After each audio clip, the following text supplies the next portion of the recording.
"Could I sit here?" asked the pregnant stranger to the businessman and his daughter, her voice barely above a whisper, trembling with exhaustion and something that looked dangerously close to defeat. She didn't know that this simple question, asked in a crowded cafe on an ordinary Tuesday afternoon, would unravel 3 years of grief, rewrite the definition of family, and prove that sometimes the people who save us are the ones we never see coming. 2 lives about to shatter, 1 life about to begin, and a moment of grace that would change everything. Before we dive into this story of unexpected connection and the families we choose, tell me in the comments where you're listening from. We love seeing how far our stories reach. And if you believe that kindness between strangers can change everything, that second chances come in the most unlikely forms, don't forget to like and subscribe.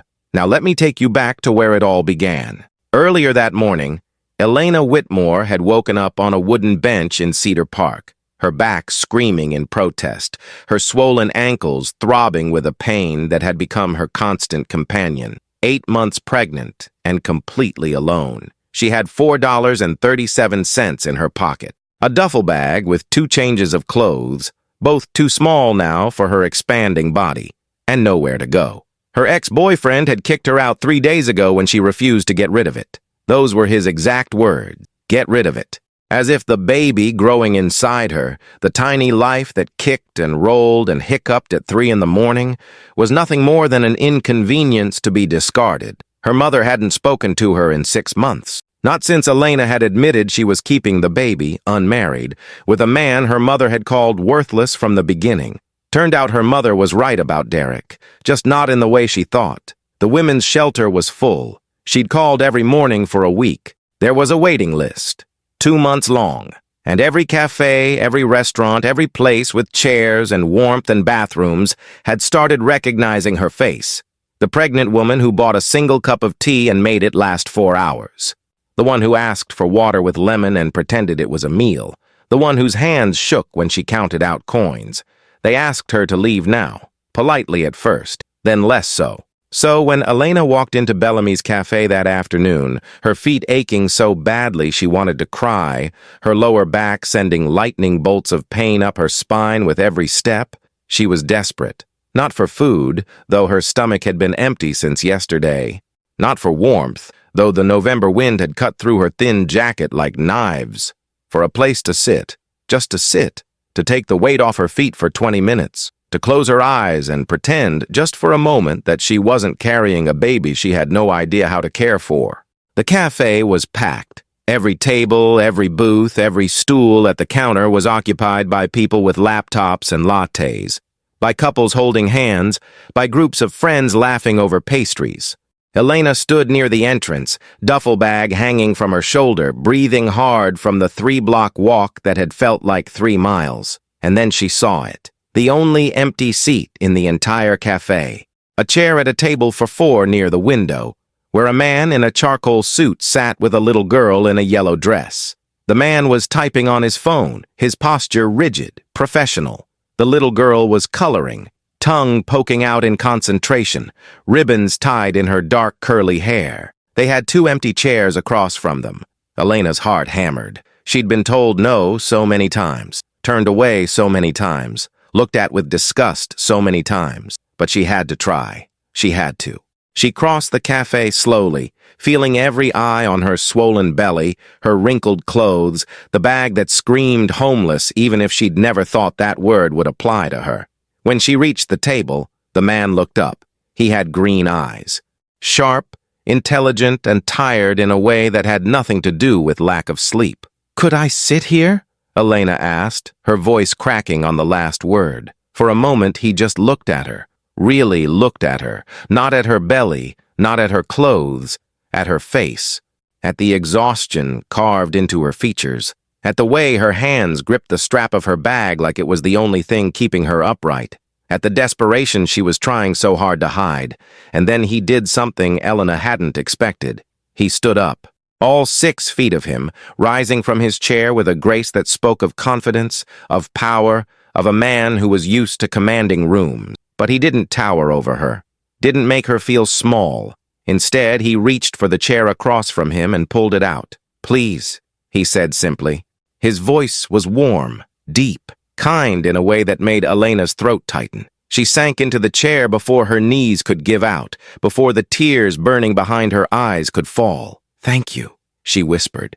"Daddy, she has a baby inside," the little girl said, looking up from her coloring with wide green eyes that matched her father's. Elena's hand moved instinctively to her belly, protective, defensive. "I do," she said softly. "Is it a boy or a girl?" the girl asked. "I don't know yet," Elena admitted. "It's a surprise." The little girl smiled, a gap-toothed grin that was so pure, so innocent, it made Elena's chest ache. "I wanted a baby brother or sister," the girl said matter-of-factly. "But Mommy had to go to heaven before he was born." Elena's breath caught. The man, the father, closed his eyes briefly. Pain flickered across his features, gone as quickly as it had appeared. "Maisie," he said gently, "let the nice lady rest." "It's okay," Elena said quickly, looking at the little girl. At Maisie. "I'm sorry about your mommy." "It's okay," Maisie echoed, picking up a purple crayon. "Daddy says she's watching us from the stars now." The man, Julian, she would learn later, caught Elena's eye. There was understanding there, recognition of grief, of loss, of carrying weight that no one else could see. "Can I get you anything?" he asked. Elena shook her head quickly. "No, I just needed to sit for a minute. I'll be out of your way soon." He didn't respond, just raised his hand and caught the attention of a passing waiter. "Water, please," he said, "with ice and lemon." "Of course, Mr. Ashford," the waiter said immediately. Elena wanted to protest, wanted to say she didn't need anything, but her mouth was so dry, her throat so parched. When the water came, she drank it like a woman who'd been wandering a desert. Julian watched her quietly, and when she finally set the glass down, embarrassed by how desperately she'd gulped it, he simply raised his hand again. "Another, please." "You don't have to," Elena started. "I know," he said. Those two words carried so much weight. "I know you didn't ask. I know you're proud. I know you don't want charity, I know. And I'm doing it anyway." Maisie pushed her coloring book across the table. "Do you want to color with me? It's a unicorn." Elena looked at the page, at the purple and pink unicorn half filled in, and felt something crack open in her chest. "I'd love to," she whispered. For 20 minutes, Elena sat at that table. She colored the unicorn's mane. She answered Maisie's questions about babies and whether they could hear music from inside tummies. She drank 2 more glasses of water and felt the tightness in her head start to ease. Julian worked on his phone, but she noticed the way he'd angle his body slightly toward her, the way he'd look up whenever she shifted in her chair, the way he'd caught the waiter's eye and quietly ordered something Elena hadn't seen. When the waiter returned with a paper bag, Julian stood. "We need to go," he said to Maisie, who pouted, but obediently began putting her crayons away. He picked up the bag and set it on the table in front of Elena. "What is this?" she asked. "Lunch," he said simply. "The turkey sandwich is excellent here. So is the soup." Elena's eyes burned. "I can't." "You can," he interrupted gently. "It's already paid for." He didn't wait for her to argue, just held out his hand for Maisie, who took it, then turned back to wave enthusiastically at Elena. "Bye-bye, baby," Maisie called out, and several people in the cafe turned to look, smiling. Elena watched them walk to the counter, watched Julian lean down to say something to the cashier, watched him hand over his credit card. When they reached the door, Maisie turned one more time. She waved, smiled, blew a kiss, and then they were gone. Elena sat there, staring at the paper bag, her hands shaking. She opened it slowly. Turkey sandwich, tomato soup in a container, still warm, an apple, a bottle of orange juice, a chocolate chip cookie, more food than she'd seen in 3 days. The tears came then, hot and fast and unstoppable. She cried right there in Bellamy's cafe, clutching a bag of food a stranger had bought her, while her baby kicked inside her as if to say, "We're going to be okay." For the first time in 3 days, Elena almost believed it. Julian Ashford couldn't stop thinking about her. 3 days had passed since the cafe, and the image of the pregnant woman with exhausted blue eyes kept appearing in his mind at the most inconvenient moments. During board meetings, while reviewing quarterly reports. In the silence of his home office at 11 p.m. when the house was finally quiet and Maisie was asleep, he didn't even know her name. But he remembered the way her hands had trembled when she'd asked to sit, the way she'd drunk that water, like it was the first she'd had in days. The shame in her eyes when he'd given her the food, as if kindness was something she no longer expected from the world. Maisie hadn't stopped talking about her either. "Daddy, do you think the baby lady is okay?" she'd asked at breakfast that morning, pushing her scrambled eggs around her plate. "I'm sure she's fine, sweetheart," Julian had said, though he wasn't sure at all. "But what if she's not?" Maisie persisted, her little face scrunched with worry. "What if she doesn't have anyone to take care of her? Babies need lots of taking care of. You told me that." Julian had kissed the top of her head, inhaling the strawberry scent of her shampoo. "The world has good people in it, Maisie. Someone is probably helping her." But he didn't believe his own words. That afternoon, Julian took Maisie to Cedar Park like he did every Tuesday. It was their routine. Had been since Victoria died. The park had been Victoria's favorite place, and somehow being there made him feel closer to her memory. Maisie ran ahead toward the swings, her yellow jacket bright against the gray November sky. And that's when Julian saw her. The pregnant woman from the café, asleep on a bench near the duck pond. His steps faltered, stopped completely. She was curled on her side, using her duffel bag as a pillow, her thin jacket pulled tight around her shoulders. Her blonde hair fell across her face, and even from a distance he could see she was shivering. She was sleeping outside, in 40-degree weather, 8 months pregnant, sleeping outside. Something hot and furious coiled in Julian's chest. Not at her, at the world, at whatever circumstances had brought her to this, at every person who'd walked past this bench and done nothing. "Daddy!" Maisie's voice cut through his thoughts. "Daddy, look! It's the baby lady!"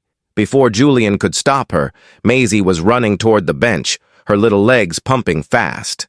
"Maisie, wait!" But she was already there, reaching out to touch the woman's shoulder. The woman jolted awake, gasping, her eyes wild with fear for a moment before they focused on Maisie. "Hi," Maisie said brightly. "Remember me? From the café with the unicorn?"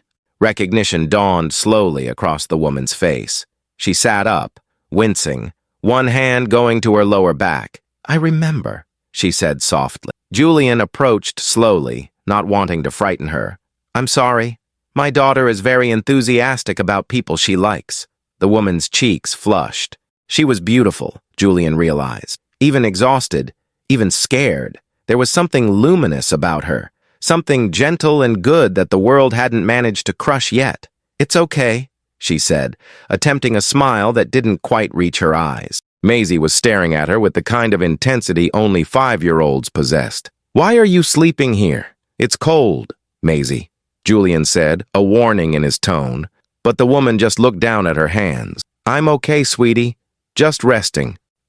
But you're shivering," Maisie said, and then her face crumpled with sudden understanding. "You don't have a house, do you?" The silence that followed was devastating. The woman's throat worked. Her eyes filled with tears she refused to let fall. "It's temporary," she whispered. "I'm figuring it out." Julian made a decision in that moment. One he didn't analyze, didn't second-guess. One that felt like the only possible choice. "I have a guest house," he said, "on my property. It's empty. You're welcome to stay there until you figure things out." Her head snapped up. "What?" "It's winterized, fully furnished, kitchen, bathroom, bedroom. It was my mother-in-law's before she moved to Florida. No one's using it." "I can't accept," she started, but Maisie grabbed her hand. "Please," Maisie said, her green eyes enormous. "Daddy, she needs help. The baby needs help. You always say we should help people when we can." The woman looked between them, and Julian could see the war happening behind her eyes. Pride versus desperation. Dignity versus survival.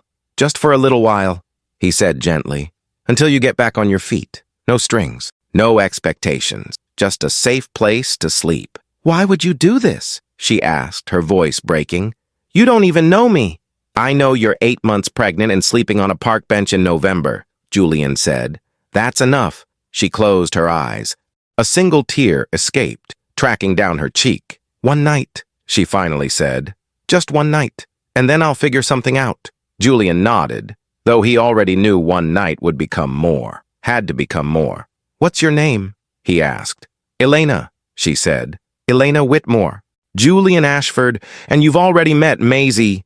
Maisie beamed. I'm 5.5, and I love babies, and unicorns, and mac and cheese. What's your baby's name? I haven't picked one yet, Elena admitted. Well, you have time, Maisie declared with the confidence of someone who'd never doubted anything in her life. Come on, let's go home. The guest house was small but beautiful. Cream-colored walls, large windows that let in soft afternoon light, hardwood floors that gleamed even in November's dimness, a queen bed with a quilted comforter, a kitchenette with a 2-burner stove, a bathroom with a clawfoot tub that made Elena's breath catch because she hadn't taken a real bath in weeks. The water heater works, Julian said from the doorway, giving her space. Towels are in the closet. There's tea and coffee in the cupboard. Help yourself to anything. Elena stood in the middle of the room, still clutching her duffel bag, looking around like she'd stepped into a dream she was terrified of waking from. This is too much, she whispered. It's not enough, Julian corrected. But it's what I have to offer. Maisie had already made herself comfortable on the small couch, kicking her feet. Can Elena come have dinner with us, Daddy? Mrs. Chen is making pot roast. Julian looked at Elena. You're welcome to, but no pressure. Elena's stomach growled audibly, betraying her. Maisie giggled. I think the baby said yes. 3 hours later, Elena found herself sitting at a dining table that probably cost more than her entire year's salary as a teacher's assistant, eating pot roast that melted on her tongue, while Maisie told elaborate stories about her kindergarten class, and Julian listened with the kind of attention most adults couldn't manage.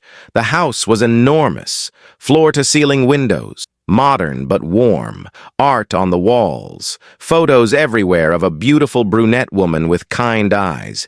Victoria, Elena assumed, Julian's late wife. She tried not to stare at the photos, tried not to notice how in every single one, Victoria was laughing, how Julian's arms were always around her, how they looked at each other like the world began and ended in each other's eyes. Mommy liked pot roast too, Maisie said suddenly, following Elena's gaze to a photo on the sideboard. That's her. She was really pretty. She was beautiful, Elena agreed softly. Do you have a husband? Maisie asked with the bluntness of childhood. Maisie, Julian said, warning in his voice. It's okay, Elena said. No, sweetheart. I don't have a husband.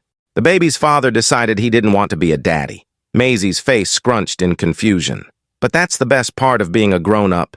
Being a mommy or daddy. Elena's throat tightened. Some people aren't ready for that yet. That's silly, Maisie declared. If I was a grown-up, I'd want to be a mommy forever. Julian cleared his throat. Why don't you show Elena your room before bedtime? Maisie lit up, jumping from her chair. Yes, come on, Elena. I have so many stuffed animals. Daddy says I have too many, but there's no such thing as too many. Elena followed Maisie up the stairs, acutely aware of Julian behind them. The house was even more impressive on the second floor. Maisie's room was painted soft lavender with white furniture and shelves overflowing with books and toys. But what caught Elena's attention was the wall of drawings. Dozens of them, all framed carefully, all in childish crayon and marker. Most were of 3 people, a tall man, a small girl, a woman with long dark hair. But the newest ones, Elena noticed with a start, had 4 people, a tall man, a small girl, a woman with yellow hair, and a tiny person. That's you, Maisie said, pointing to the yellow-haired woman.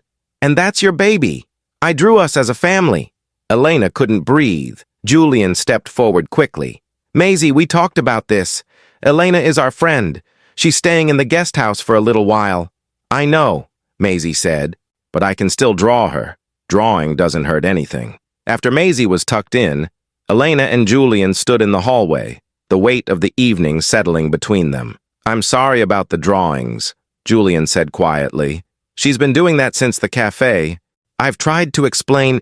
It's okay, Elena interrupted. She's 5. She's processing. She lost her mother when she was 2, Julian said. And we lost the baby Victoria was carrying, a boy, Thomas. Victoria was 7 months pregnant when the accident happened. Elena's hand flew to her belly instinctively. "Oh my God, Julian, I'm so sorry." He leaned against the wall, suddenly looking every bit as tired as she felt. "Drunk driver? 2 in the afternoon on a Tuesday. She was on her way to pick up nursery supplies. They said she died instantly. Thomas, too." "I don't know what to say," Elena whispered. "Most people don't," Julian said. "That's why I stopped telling people."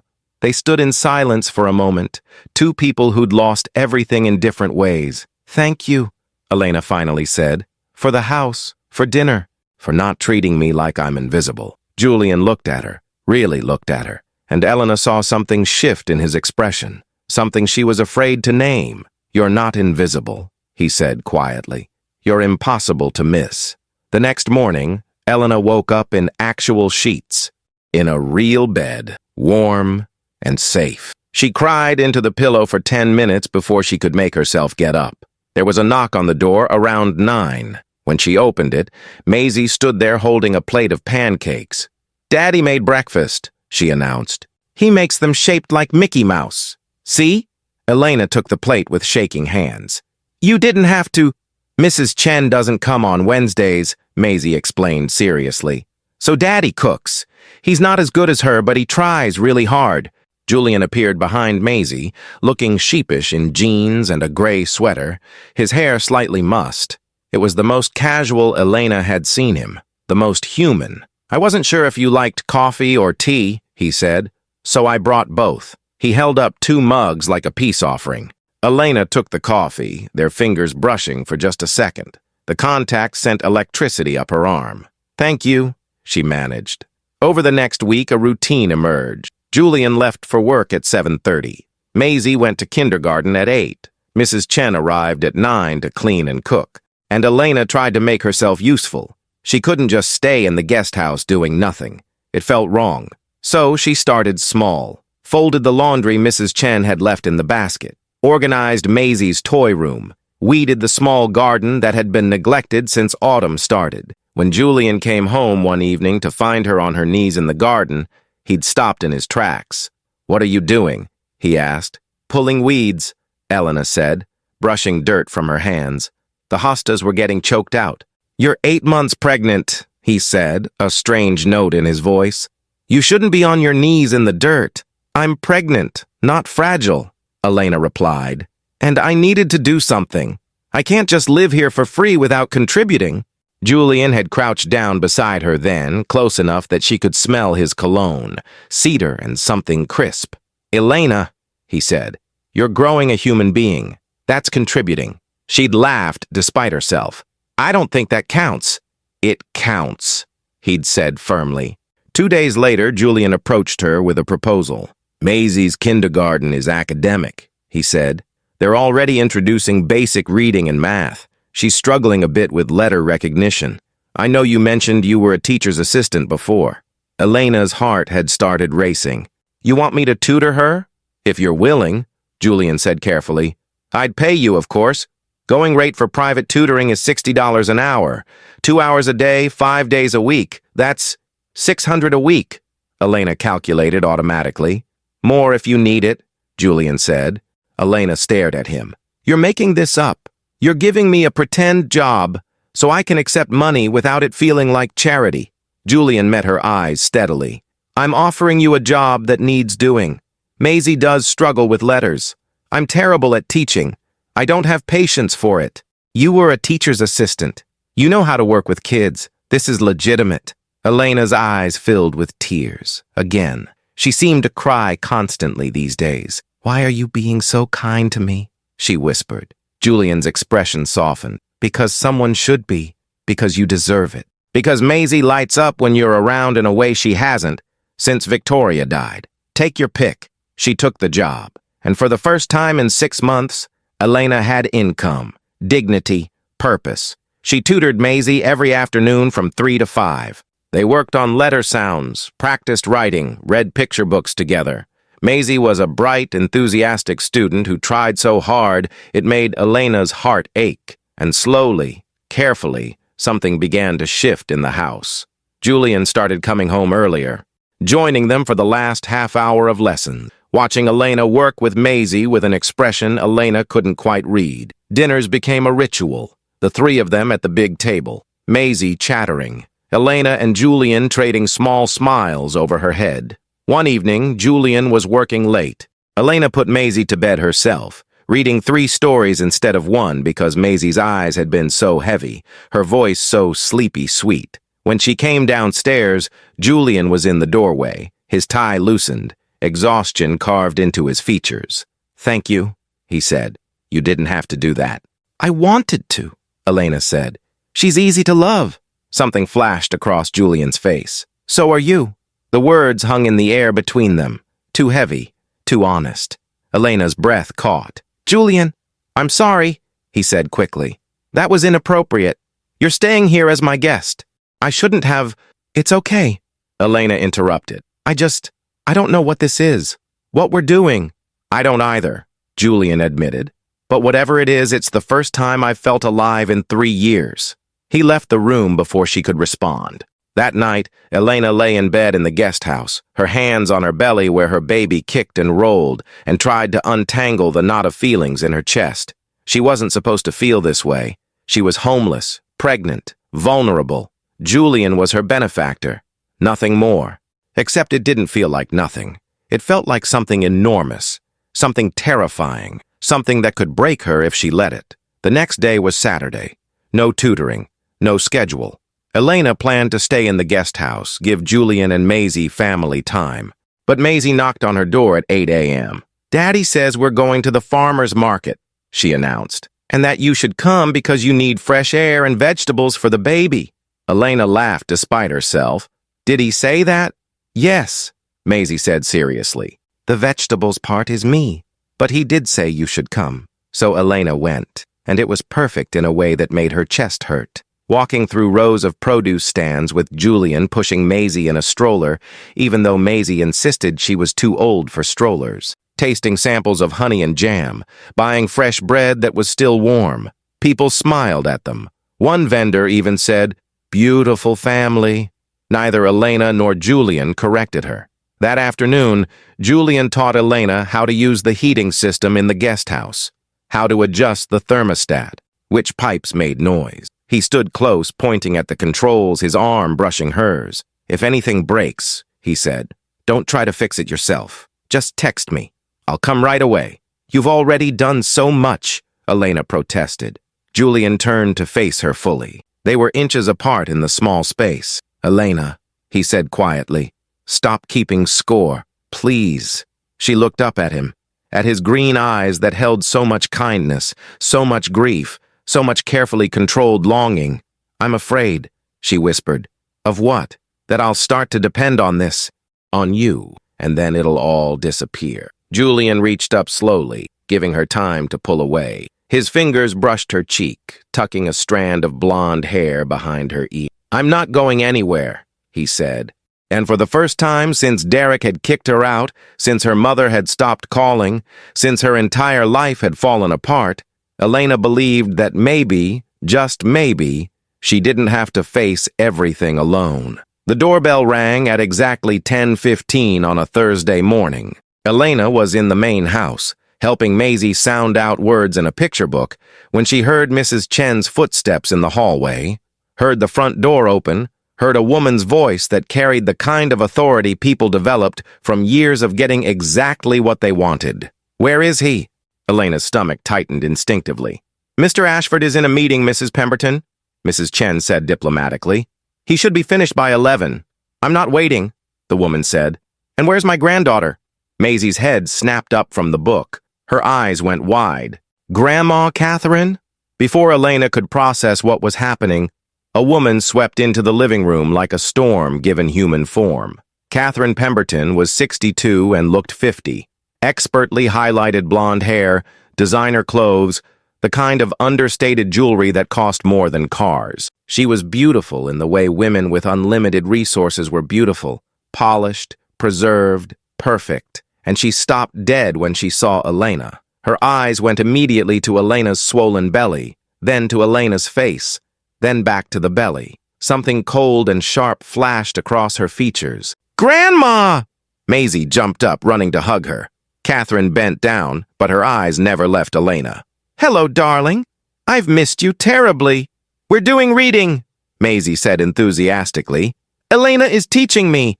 I can read cat and dog and sun now. Can you? Catherine said, her voice tight. How wonderful. She straightened, fixing Elena with a look that could have frozen fire. And you are? Elena stood slowly, one hand bracing her lower back. Elena Whitmore. I'm tutoring Maisie in reading comprehension. It wasn't a lie, but it wasn't the whole truth either. Catherine's eyes narrowed. Is that all you're doing here?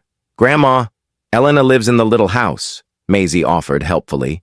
The one where you used to stay. Daddy said she could live there because she needed help and we should help people. The temperature in the room dropped 20 degrees. I see, Catherine said, each word carefully enunciated. And how long have you been living in my daughter's house? 2 weeks, Elena said quietly. And I'm very grateful for— Where is Julian? Catherine interrupted, turning to Mrs. Chen. Still in his video meeting, Mrs. Pemberton. Then interrupt him, Catherine said. Tell him I need to speak with him. Immediately. Mrs. Chen hesitated, glanced at Elena apologetically, then hurried toward Julian's home office. Catherine turned back to Elena. Maisie, sweetheart, why don't you go upstairs and find that puzzle we were working on last time I visited? But we're doing reading, Maisie started. Now please, Catherine said, her tone leaving no room for argument.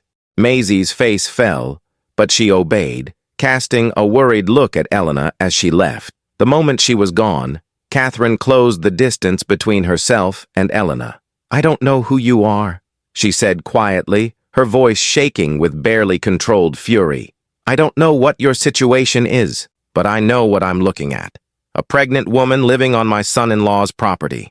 A pregnant woman who looks exactly like my daughter. Elena's breath caught. What? Don't play stupid, Catherine snapped. The blonde hair, the blue eyes. You're not as tall as Victoria, but the resemblance is there. Enough that I'm sure Julian noticed. Elena felt like she'd been slapped. I'm not trying to replace anyone. Aren't you? Catherine moved closer. You show up, vulnerable, pregnant, nowhere else to go. He has a savior complex a mile wide. Of course he took you in. And now you're living here, spending time with my granddaughter, worming your way into this family. That's not what's happening, Elena said, but her voice was trembling. Victoria has been gone 3 years, Catherine continued, her eyes bright with unshed tears. 3 years, and he's already brought another woman into her home, a woman who looks just like her. Do you have any idea how that feels? Mrs. Pemberton, my daughter died in a car accident, Catherine said, her voice breaking. She died carrying my grandson. I lost them both in the same day, and I have watched Julian barely survive that loss, watched Maisie ask for her mother every night for months, and now I come here and find you, pregnant, in Victoria's house, teaching Victoria's daughter, wearing— She stopped, staring at Elena's wrist. Is that Victoria's bracelet? Elena looked down, the delicate silver bracelet Julian had given her 3 days ago. Elena, this was Victoria's, he'd said. She would have wanted someone to wear it, someone who would appreciate it, would you? She'd been so touched, so honored. Now it felt like it was burning her skin. He gave it to me, Elena whispered. Of course he did, Catherine said bitterly. Because you're the replacement, the do-over, the second chance at the family he lost. That's not true, Elena said, but doubt was creeping in, cold and insidious. Was it true? Did Julian look at her and see Victoria? Is that why he'd been so kind, so generous? Not because of who Elena was, but because of who she reminded him of? What is going on here? Julian's voice cut through the tension like a blade. He stood in the doorway, still in his work clothes, his face tight with concern. Julian, Catherine said, turning to him, I think we need to talk about your house guest. Elena is not a house guest, Julian said carefully. She's— What? Catherine interrupted. What is she exactly? Because from where I'm standing, she's a pregnant stranger living in the house where my daughter died, wearing my daughter's jewelry and spending all day with my granddaughter. Catherine, that's not fair, Julian started. Fair? Catherine's voice rose. You want to talk about fair? Is it fair that Maisie has to watch you replace her mother? Is it fair that Victoria hasn't even been gone 3 years and you've already moved on? Huh, I haven't moved on, Julian said, his voice strained. Haven't you? Catherine gestured at Elena. Look at her, Julian. Really look at her. Blonde hair, blue eyes, same height as Victoria. Did you even notice? Or did you just see what you wanted to see? Elena watched Julian's face. Watched something flicker there. Doubt, realization, pain. He had noticed. Of course he had noticed. Catherine, this isn't the time, Julian began. Then when is the time? Catherine demanded. When you've completely rewritten history? When Maisie calls her mommy? When you've erased Victoria completely? Stop, Julian said, his voice hard now. You're upset, I understand, but this is my house, my decision, and you don't get to come in here and attack someone who has done nothing wrong. She's done plenty wrong, Catherine shot back. She's taken advantage of your grief, of your guilt, of your desperate need to fix things that can't be fixed. Elena couldn't breathe, couldn't think. The room was spinning. I need to go, she said, her voice barely audible. Elena, wait. Julian reached for her, but she was already moving, already backing toward the door, her hand pressed against her belly where the baby had started kicking frantically, responding to her distress. I'm sorry, she whispered. I'm so sorry. I never meant. I didn't know. Elena, please, Julian said, and there was so much pain in his voice it made her want to cry. But Catherine's words were echoing in her head. You look just like her. The replacement. The do-over. I have to go, Elena said again, and then she was running, as much as a woman 8.5 months pregnant could run, out of the house, across the lawn, into the guest house. She could hear Julian calling her name, could hear Maisie's confused voice asking what was wrong, but she didn't stop, couldn't stop. Inside the guest house, Elena grabbed her duffel bag and started throwing things into it with shaking hands. Clothes, toiletries, the small amount of money she'd managed to save from tutoring. She left the bracelet on the nightstand, couldn't bear to take it. It was almost midnight when she finished the note. She'd written it 4 times, crumpling each attempt, trying to find words that would explain without hurting, trying to make Julian understand that she wasn't running from him. She was running from the truth, that she'd started to hope, started to believe that maybe she could have this family, this home, this man who looked at her like she mattered. But Catherine was right. Elena looked like Victoria, and maybe that's all she'd ever been to Julian, a ghost he could touch. A second chance at the life that had been stolen from him. She couldn't be that, wouldn't be that. Her baby deserved a mother who was loved for herself, not for who she resembled. The note was simple in the end. Julian, thank you for everything. You gave me hope when I had none. You made me feel worthy when I'd forgotten I was. But Maisie needs her grandmother, and I can't be the reason your family is torn apart. You deserve to remember Victoria without guilt. To move forward without feeling like you're betraying her memory. And I deserve to be loved for who I am, not who I remind you of. I'll be okay. The baby and I will be okay. We always land on our feet. Please tell Maisie I'm sorry I couldn't say goodbye. Tell her she's brilliant and brave and the world is lucky to have her. E. She left it on the kitchen counter, weighted down with her copy of the house key. Then she picked up her duffel bag, took one last look at the small house that had felt like home for 2 beautiful weeks, and walked out into the cold November night. The women's shelter had an opening. Someone had checked out that afternoon. They had 1 bed available for the next 2 weeks. Elena took it. She lay awake that night on a narrow cot, listening to the sounds of 20 other women sleeping, coughing, crying quietly in the darkness. Her baby kicked, and Elena put her hand on her belly. It's just you and me, she whispered. But that's okay. We're going to be okay. She almost believed it. At the Ashford house, Julian stood in the empty guest house, holding Elena's note, reading it for the 5th time. Maisie was beside him in her pajamas, clutching her stuffed rabbit, tears streaming down her face. Why did she leave, Daddy? Maisie asked. Why did Elena go away? Julian couldn't answer. His throat was too tight, his eyes were burning. Because in his pocket was his phone, open to the photo he'd taken 3 days ago.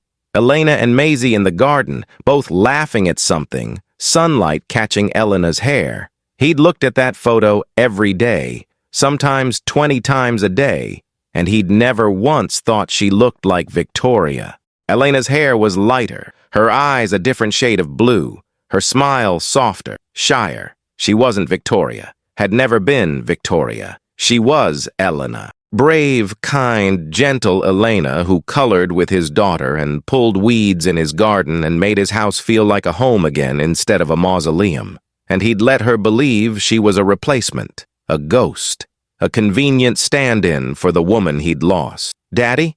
Maisie tugged on his sleeve. "Can we find her? Can we bring her back?" Julian knelt down, pulling his daughter close. "I don't know, sweetheart, but we have to try," Maisie said, her voice fierce despite the tears. "We have to. She's our family now. She needs us. And the baby needs us too." Julian looked at his 5-year-old daughter, at her determined face, at the drawing she'd shoved into his hand before bed, a new family portrait with 4 people and the words, "Come home, Elena," written across the top in wobbly letters. And he realized Maisie was right. They had to try. They had to find her. Because somewhere in the last 2 weeks, while he wasn't paying attention, while he was protecting himself from feeling too much, Elena had become essential, not as a replacement for Victoria, as herself, as the woman who'd walked into his life carrying her own grief, her own pain, her own impossible burden, and somehow made his feel lighter. "Okay," he said to Maisie, his voice rough. "Okay, we'll find her. I promise." He just hoped he wasn't too late. Julian spent 2 days searching. He called every women's shelter in the city, every church with emergency housing, every social services office. He drove through Cedar Park 6 times, walked the streets around Bellamy's Café until the owner asked if everything was okay. No one had seen her.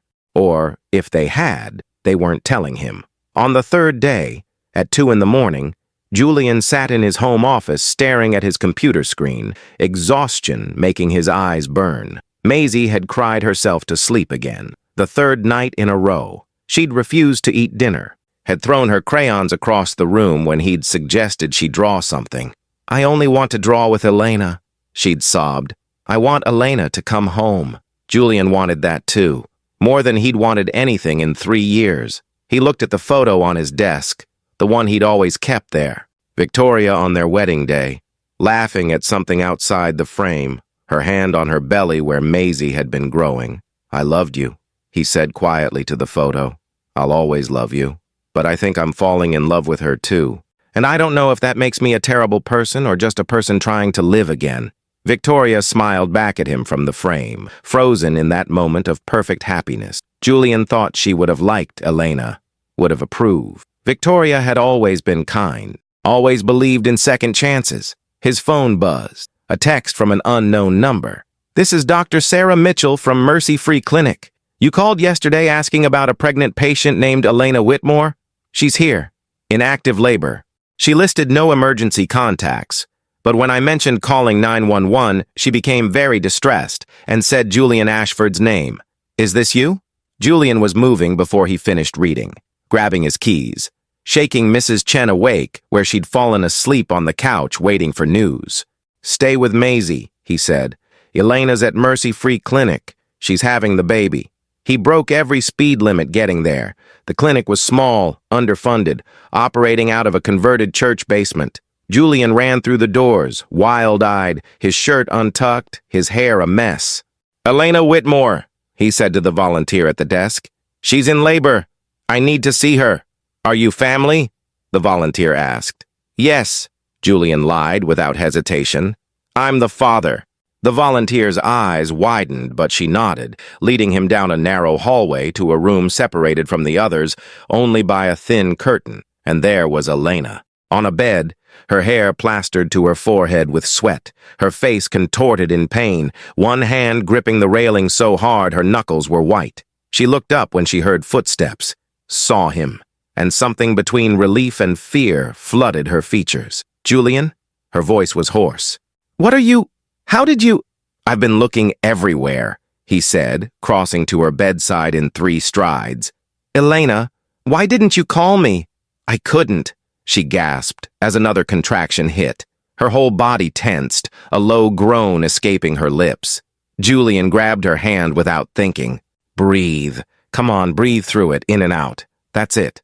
Dr. Mitchell appeared, a kind-faced woman in her 50s. You're Julian? Yes. Good. She needs someone with her. This baby is coming fast. We're talking maybe an hour. An hour? Elena's eyes went wide with panic. I don't know how. Yes, you can, Julian said firmly, squeezing her hand. You're the strongest person I know. You can do this. You shouldn't be here, Elena said, tears streaming down her face, mixing with sweat.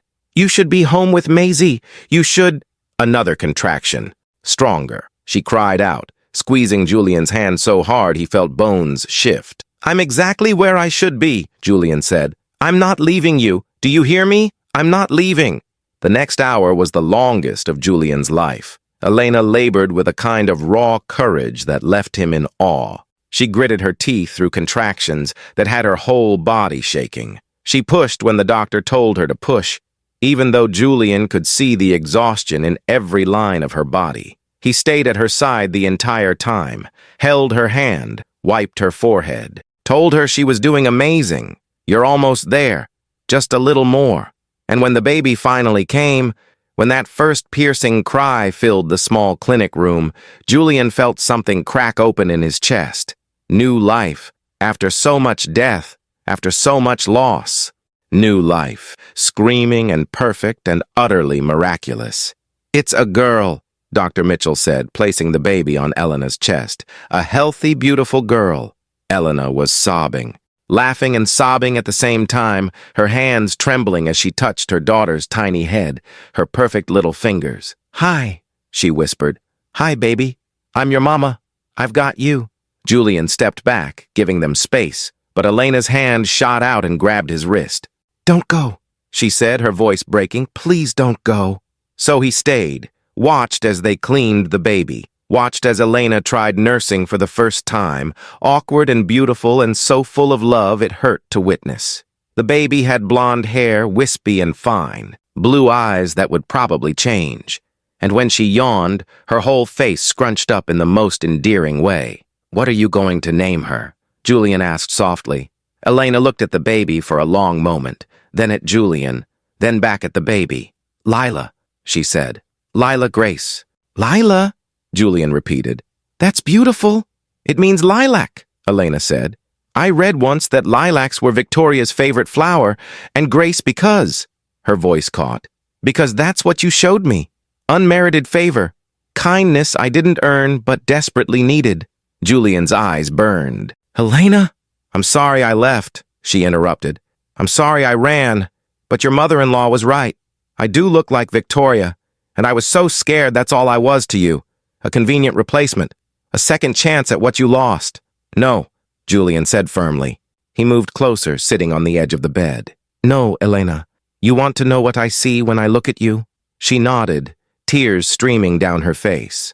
I see the woman who asked if she could sit in a cafe because she was too proud to admit she was desperate. I see the woman who colored unicorns with my daughter and made her laugh for the first time in months. I see the woman who pulled weeds in my garden because she couldn't accept help without giving something back. I see someone brave and kind and so strong it humbles me. He reached out, brushing a strand of hair from her face. You're not Victoria, he continued. You never were, and I don't want you to be. I want you to be Elena. Complicated, stubborn, beautiful Elena who walked into my life when I'd forgotten how to live and reminded me what it felt like to hope. Julian, she whispered, I don't know what to say. Say you'll come home, he said. Say you'll let me help you raise this incredible little girl. Say you'll give us a chance to be the family Maisie keeps drawing. Not because you look like anyone, not because you're convenient, but because I'm falling in love with you, Elena Whitmore. And I think you might be falling in love with me, too. Elena looked at him. At this man who'd saved her life without even knowing it. This man who'd given her shelter and dignity and hope when she had nothing left. I'm terrified, she admitted. So am I, Julian said. But maybe that's okay. Maybe being terrified means it matters. Elena looked down at Lila, sleeping peacefully against her chest, then back at Julian. Maisie's probably worried, she said softly. She's been beside herself, Julian admitted. She drew you a picture. Told me we had to find you because you're family now. Elena's breath caught. She said that? She said that. A smile, tentative and hopeful, crossed Elena's face. Then I guess we should go home. 3 days later, Julian brought Elena and Lila home from the clinic. Maisie was waiting on the front steps, bouncing with excitement, holding a homemade sign that said, "Welcome home," in rainbow letters. When the car pulled up, she ran to it, and the moment Elena opened the door, Maisie threw her arms around her. "You came back," Maisie said, her voice muffled against Elena's shoulder. "You came back and you brought the baby." "I'm sorry I left," Elena said, hugging her tightly. "I'm so sorry, sweetheart." "It's okay," Maisie said generously. "Daddy says sometimes people get scared and run away, but it doesn't mean they don't love us." Elena looked over Maisie's head at Julian, who shrugged, smiling. "Can I see the baby?" Maisie asked, practically vibrating with excitement. Elena carefully lifted Lila from the car seat. "This is Lila." "Lila, this is your big sister, Maisie." Maisie's eyes went huge. "I'm a big sister?" "If you want to be," Elena said softly. "I want to," Maisie breathed. "I've always wanted to. Can I hold her?" They went inside, and Julian watched as Elena settled on the couch with Maisie beside her, carefully placing Lila in Maisie's arms with Julian's support. Maisie stared at the baby with wonder. "She's so little and perfect. Hi, Lila. I'm going to teach you everything. How to color, and read, and catch butterflies, and—" She looked up at Elena. "Can she call me Sissy?" "When she can talk, I think she'd love to call you Sissy," Elena said, her voice thick with emotion. That night, after Maisie was in bed, after Lila was fed and changed and sleeping in the bassinet Julian had bought and assembled in 3 frantic hours, Elena and Julian stood in the kitchen. "I talked to Catherine," Julian said. "Told her she was wrong. Told her you're nothing like Victoria. Told her that if she wants to be part of Maisie's life, she needs to respect that you're part of our family now." "What did she say?" Elena asked. "She cried," Julian admitted. "Said she was sorry. Said grief makes people say terrible things. Asked if she could meet Lila. If you're comfortable with that." Elena was quiet for a moment, then nodded. "I think Victoria would want her mother to know her granddaughter, all of her granddaughters." Julian pulled her close, careful of her still healing body. "Have I told you today that you're extraordinary?" "Once or twice," Elena said, smiling against his chest. "Well, you are," Julian said, "and I'm going to keep telling you until you believe it." 6 months later, Julian came home from work to find Elena in the kitchen, Lila in a baby carrier against her chest, Maisie doing homework at the table. "How was your day?" Elena asked, turning from the stove, where something that smelled incredible was simmering. "Better now," Julian said, kissing her softly, then kissing the top of Lila's head, then ruffling Maisie's hair. "Guess what, Daddy?" Maisie said, looking up from her math worksheet. "Elena said we can get a dog." "Did she?" Julian raised an eyebrow at Elena. Elena shrugged, trying to look innocent. "Family vote. Majority rules." "Uh-huh," Julian said, grinning. "And who exactly is the majority?" "Me, Maisie, and Lila," Elena said. 3 against 1. "Lila can't vote," Julian protested. "She's 6 months old." "She voted yes by cooing," Maisie said seriously. "I asked her." Julian laughed, pulling Elena close again. "Fine. We'll go to the shelter this weekend. Look at dogs." "Really?" Maisie shrieked, jumping up. "Really?" Julian confirmed. "But you're helping train it." "I will. I'll train it so good. Can we name it Sparkles?" "We'll discuss names as a family," Elena said diplomatically. Later, after dinner, after Maisie was in bed and Lila was sleeping peacefully, Elena and Julian sat on the couch, her head on his shoulder, his arm around her. "I have something for you," Julian said. He pulled a small box from his pocket. Elena's breath caught. "Julian, it's not what you think," he said quickly. "Not yet. I know we're still figuring this out, but I wanted you to have something that was yours, not Victoria's, not anyone else's, just yours." Elena opened the box. Inside was a delicate necklace with a small pendant, 3 interconnected circles. "The circles represent us," Julian explained. "You, me, and the girls, separate but connected." Our own family. Our own story. Elena's eyes filled with tears. It's perfect. So are you, Julian said. And one day, when you're ready, I'm going to ask you to marry me. I'm going to ask you to be my wife, not because I need to replace what I lost, but because I want to build something new with you, something that honors the past but looks toward the future. I'll say yes, Elena whispered. Yeah? Yeah, she confirmed, because somewhere between a cafe and a guest house and a baby being born, I fell completely in love with you, Julian Ashford. He kissed her then, soft and slow and full of promise, and outside, snow began to fall, just like it had that first day they met. But this time, Elena wasn't alone in the cold. This time, she was home. 1 year later, Julian and Elena stood in Cedar Park on a crisp November afternoon. The same park where he'd found her sleeping on a bench, where everything had changed. They stood in front of a newly planted tree, a lilac that would bloom purple in the spring. Beneath it, a small plaque read, "In memory of Victoria Ashford and Thomas, forever loved, forever remembered." Maisie held Elena's hand on one side. Julian held Lila, now walking and babbling constantly, on the other. "Do you think Mommy would like the tree?" Maisie asked, looking up at her father. "I think she'd love it," Julian said, his voice steady. "And I think she'd love that we're all here together." Elena placed a bouquet of fresh lilacs at the base of the tree. "Thank you," she whispered, "for loving them first, for teaching Julian how to be the man he is, for Maisie, for everything." Julian wrapped his free arm around Elena's waist, pulling her close. They stood there as a family, honoring the past while embracing the future. Because love wasn't finite. Loss didn't disqualify you from happiness. And sometimes the people who save you are the strangers who ask the simplest questions. Could I sit here? 3 words that had changed everything. If this story touched your heart, if it reminded you that family isn't always about blood, but about the people who choose to stay, who choose to love, who choose to build something beautiful from broken pieces, then we'd be honored if you'd subscribe to Soul Thread Stories. Because everyone deserves a second chance. Everyone deserves to be seen. And sometimes the most extraordinary families are the ones we never expected. Hit that like button if you believe in the healing power of unexpected kindness, and drop a comment telling us what moment resonated with you most. Thank you for being part of our Soul Thread Stories family. Until next time, remember, you're never too broken to be loved, you're never too lost to find home, and you're never too alone to matter.